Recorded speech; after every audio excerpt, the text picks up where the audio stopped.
Hi friends, welcome back. Today I am so excited that we are going to plant some more trees. So I have 3 trees to plant today, 2 different varieties. Both varieties are great for birds, for our wild bird population, and they have beautiful blooms. So in fact, both of these types of trees have spring, summer, fall, and you could say even some winter interest. And they have berries for birds and beautiful blooms in the spring. So I'm really excited to plant them. I am planting a crabapple and serviceberries, 2 of the same serviceberries. So I'm going to start with the crabapple. It's right behind me here. It's going in the south of the house garden bed that I am reworking this year. We started retooling it a little bit last year, but didn't do a lot. We got an Alberta spruce, a mini one that's right here, and this is going to be the centerpiece plant. So this here is a Ruby Tears crabapple. So let me give you some information about it. Like most crab apples, it likes full sun. It is mostly drought tolerant once it is established. So that first year or 2, you do need to give it some water, but then I'm not going to need to worry about it too much. We usually get enough rain here that that's not an issue for me, but it might be for you. This variety of crabapple is a dwarf, so it gets only 8 to 10 feet tall and 12 to 15 feet wide. And as you can tell, it has a weeping habit, which is very cool. It also has leaves that are like a tinged burgundy. I wouldn't call them like a super dark burgundy color, although I am just planting it now. So I'm going off of pictures I've seen. We'll have to see what my tree does. It gets red buds that open to pink in the spring, and then it has small red crab apples in the fall. I don't know if they persist or not. I don't know if they stay on the tree or if they drop, but either way, I'm hoping that our local bird population will really enjoy them. So I am mostly planting it for the birds. These are not really crab apples that are for eating. There are some varieties you can eat. This is not one that's bred for that purpose. So this is for my birds, and hopefully as it grows, it will also be a great site for them for cover and for maybe even nesting would be great. I don't think I mentioned it, but this is a zone 4 tree. So it is hardy down to negative 30 degrees Fahrenheit, which I think is negative 34 degrees Celsius. I'll double check for you and have it there on the screen. For me here, I'm a zone 5, so the coldest we would normally get is negative 20 degrees Fahrenheit. I prefer to put things in that are an extra zone or even 2 hardy, although I do put a lot of zone 5 things in here, but it makes me feel good. This is zone 4. We do get quite a bit of wind in here. So I'm hoping that extra buffer of going down another 10 degrees of hardiness will help it survive our winters and our wind. Just as a note, when I was doing some research, I learned that crab apples in general especially attract things like robins, cardinals, and cedar waxwings. So if those are birds that you want to attract, crab apples are a good idea. Plus they are beautiful. My husband and I think my little toddler son are gonna help me plant the tree.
Oh, there's my 3-year-old.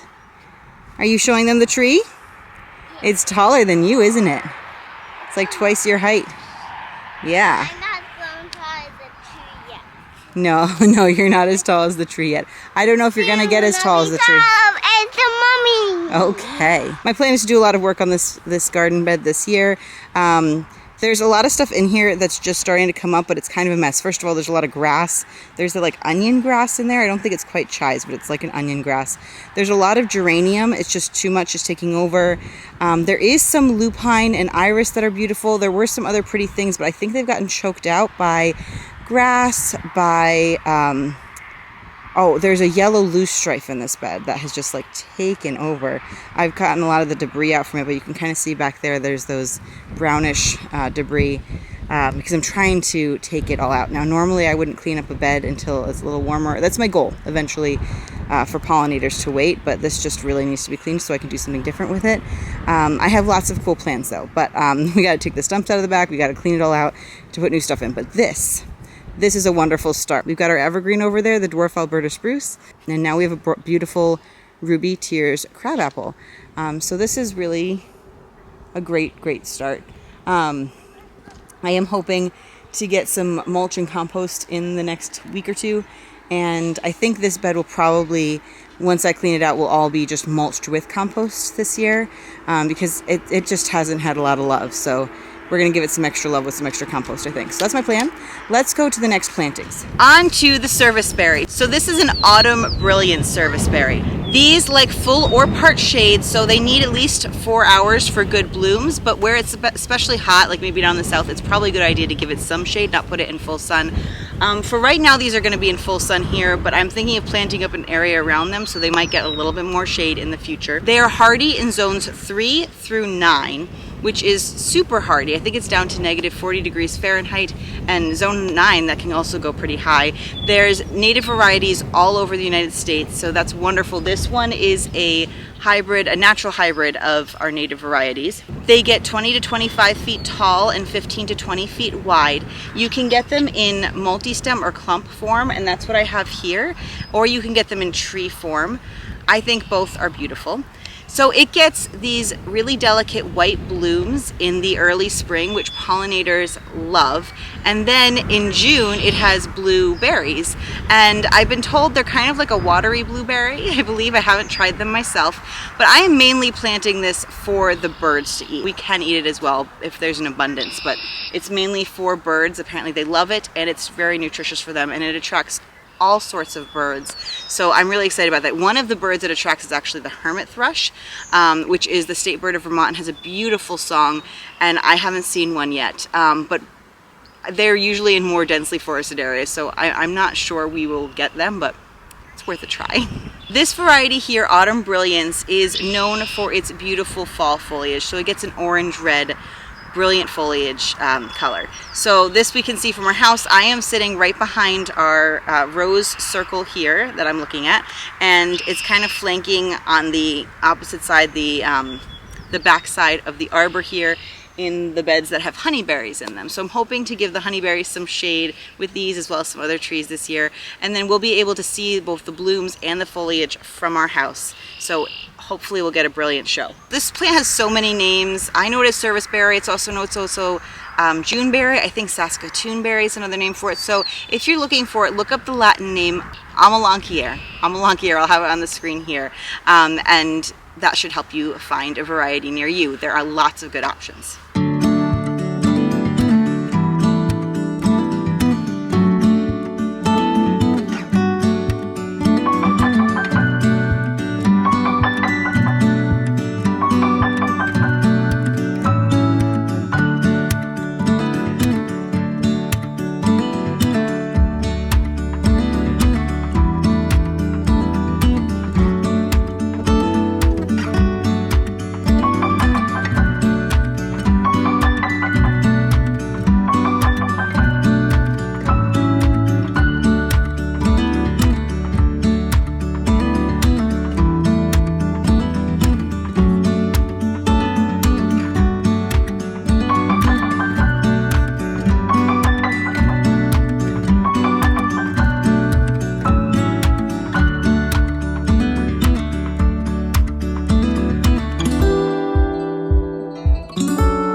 here are the serviceberries.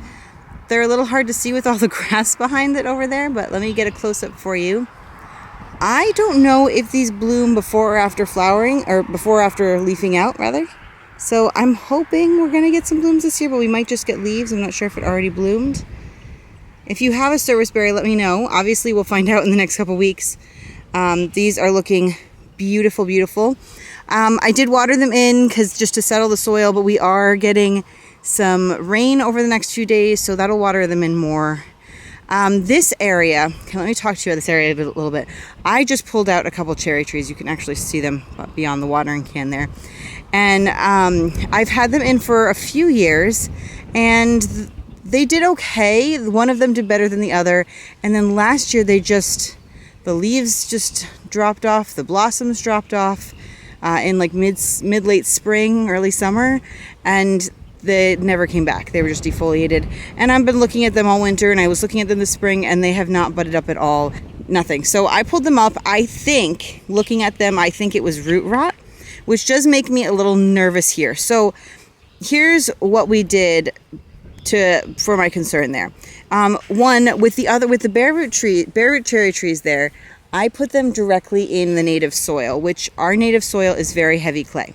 When we planted this one, you will notice that we brought in a garden soil that has a lot of lofty ingredients to it. So it does have some peat. I'm not a huge fan of peat, but I can't really find a mix around here that doesn't have it. So you local people in Vermont, if you know of one, please let me know. It also has like compost and a little sand, which again is like the opposite of clay. It helps the water drain. So we mixed a lot of that garden soil in with the native soil. We kind of layered, and I mixed as it went.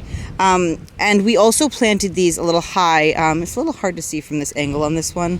It's easier to see on this one. Some of the water washed, or some of the water washed some of the soil away, but you can see that we planted it a couple inches higher than the rest of the soil, and then just kind of mounted it so that when it does rain or when we water, it moves down away from the crown of the plant. That way the crown of the plant won't rot. You don't want root rot there. Yeah. So I'm really excited about these. It's kind of blending in with the grass there. Let me see if I can get a better view for you here. Oh, hi. So this is the other one on the other side. Again, you can also get these in tree form, and they're beautiful. I ended up getting the clumps because they were cheaper, and I think it's going to be great. I think there are going to be lots of wonderful blossoms and berries and everything, so it's going to be great. I would like to get maybe another variety in tree form to put elsewhere, or maybe more than one if I can manage it, because I think this is such a wonderful plant both for humans and for wildlife. The trees are in. I hope you enjoyed the video, and I will talk to you next time, friends. Happy gardening.